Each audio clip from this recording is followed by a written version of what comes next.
Bom dia e seja bem-vindo ao meu canal, o Esperantista.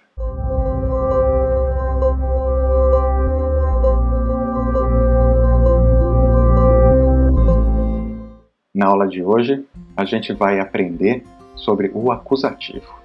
Vamos lá? A gente vai aprender o que é esse tal de acusativo, para que ele serve e como e quando usar. O acusativo é uma maneira simples e fácil de deixar claro quem está fazendo o que numa frase. Porque às vezes a frase ela não está clara e precisa de um pequeno auxílio para poder tirar a dúvida. Vamos ver alguns exemplos que a gente vai entender isso daí. No português e em várias outras línguas, existem ordem para se fazer uma frase, uma ordem mais natural. Em português especificamente, a ordem é primeiro o sujeito, depois o verbo e depois o objeto.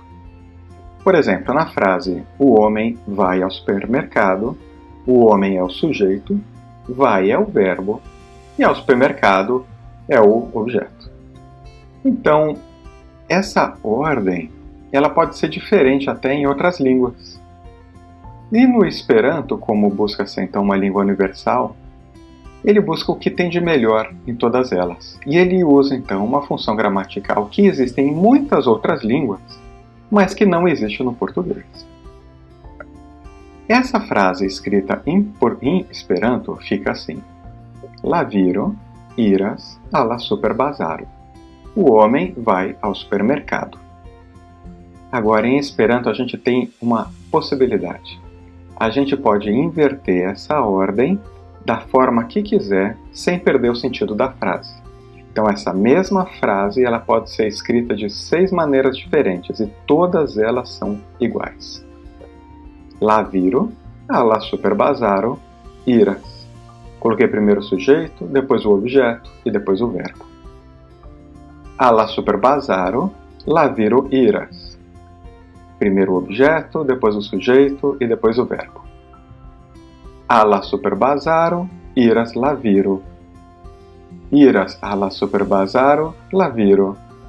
Iras la viro alla superbazaro. Essas ordens das palavras em Esperanto, ela é aberta. Você pode usar da forma que quiser. E a frase ela sempre vai ter o mesmo sentido. Você viu que nessas frases que a gente falou, em todas elas, fica claro que o homem que vai ao supermercado. Vamos ver mais alguns exemplos. Me parou-lhes com Paula. Eu falei com Paula. Se eu inverter a ordem, colocar, por exemplo, com Paula me parou-lhes, tá claro, não tenho dúvida. Quem falou fui eu e falei com quem? Com Paula. Outra frase.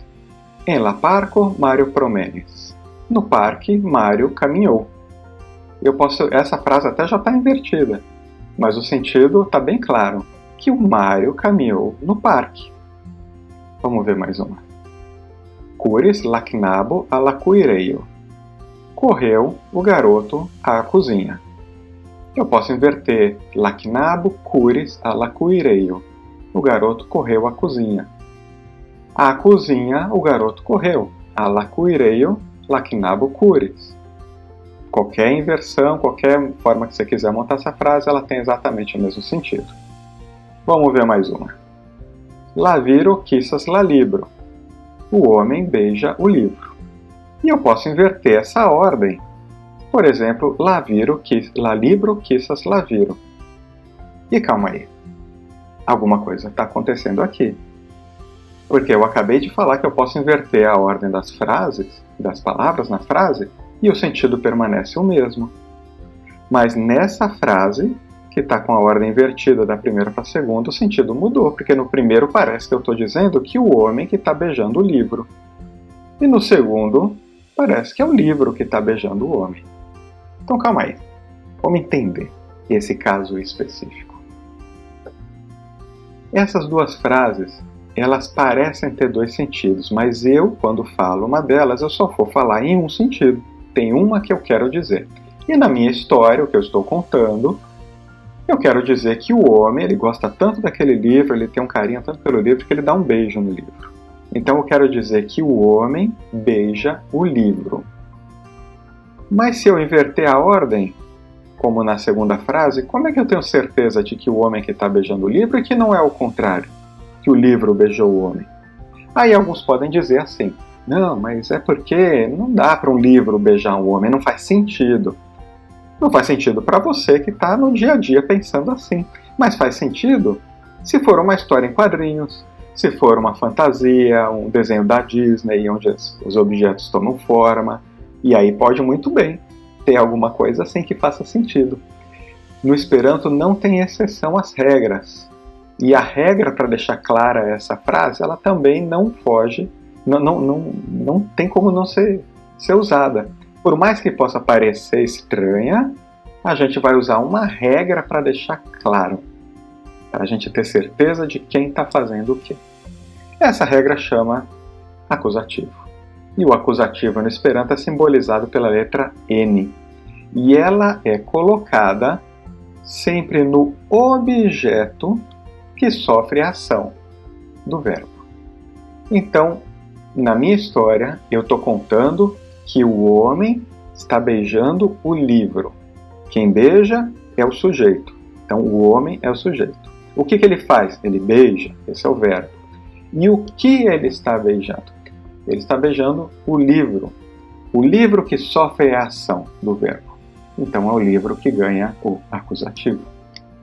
Na segunda frase, la libro quisas la viro, eu quero dar mesmo sentido. Eu quero dizer que o homem que está beijando o livro. Então, se o livro está sendo beijado, ele ganha o acusativo também. Ou seja, dessa maneira, com o acusativo, a ordem foi invertida e o sentido permaneceu o mesmo. Vamos ver alguns exemplos de uso. Lacnabo trincas lateon. Lacnabo trincas lateon. O garoto bebe o chá. Se eu inverter essa frase, lateon trincas lacnabo, vai ficar ainda bem claro quem está bebendo o quê, que é o garoto que está bebendo o chá. Mi plantas arboin. Eu planto árvores. Quem planta? Eu. O que eu planto? Árvores. Como é que eu sei que não são as árvores que estão plantando a mim? Porque é as árvores que têm o N do acusativo. Por mais que eu inverta essa frase, eu não vou ter dúvidas. E observe que o acusativo ele vem sempre depois do plural. Viandon minemandias. Carne eu não como. Quem não come? Eu. O que eu não como? Carne. Como é que eu sei que é a carne que eu não como? Porque a carne está com o acusativo. E não é o contrário. Me amas vin. Eu amo você. Quem ama sou eu. E amo quem? Você. Como é que eu sei que não é você que ama a mim? Porque quem está sendo amado é quem está com o acusativo. Você. Tá claro? O acusativo, resumidamente, ele serve para esclarecer uma frase que possa ter uma ambiguidade. Essa ambiguidade, ela não ocorre em todas as frases. E não é pelo bom senso que se define isso. São alguns tipos de verbos que eles precisam que a frase tenha o acusativo para ficar claro. São chamados dos verbos transitivos. Os verbos que não precisam do acusativo, que não podem ser usados de acusativo, são os verbos intransitivos, que são aqueles verbos que precisam de uma preposição. E não se usa acusativo após preposição. As preposições são, por exemplo, por, per, al, diz, en, de, kun, sen e mais uma série de outras. Mas por que não usa depois de preposição? Vamos relembrar aquela frase do começo. La viro iras alla superbazar. Quando a gente inverteu aquela ordem daquela frase, em nenhuma das 6 possibilidades a gente tinha qualquer dúvida do que estava acontecendo. A preposição deixa claro quem faz o quê. Mas nos verbos que não tem preposição, como a gente viu o verbo ame, o verbo cure, o verbo plante, Eles, como não tem preposição depois, se inverter a ordem pode gerar dúvida. E aí usa-se o acusativo. E também não se usa o acusativo no verbo de ligação este. Por exemplo, na frase mi estás viro, eu sou um homem. Se eu falar ao contrário a frase viro estás mi, a frase continua bastante clara, não há como ter dúvida de quem é o quê. Os verbos de ligação não necessitam do acusativo. Resumo, então. A gente viu o que é o acusativo no Esperanto, que é simbolizado pela letra N, no final da frase. Ele serve para esclarecer a frase que possa ter dúvida, não se usa após preposição e não se usa após o verbo este. Muito bem, espero que tenham gostado. O acusativo é um tema bastante interessante, é muito comum em diversas outras línguas, mas como ele não existe no português, algumas pessoas no começo geram um pouco de dificuldade. Mas é simples o uso dele e a gente daqui para frente vai usar normalmente. Estou deixando no link na descrição do vídeo link para mais material didático, para exercício, e participa também no nosso canal no Telegram, onde eu venho colocando mais material e mais informações para vocês. Então é isso. Diz!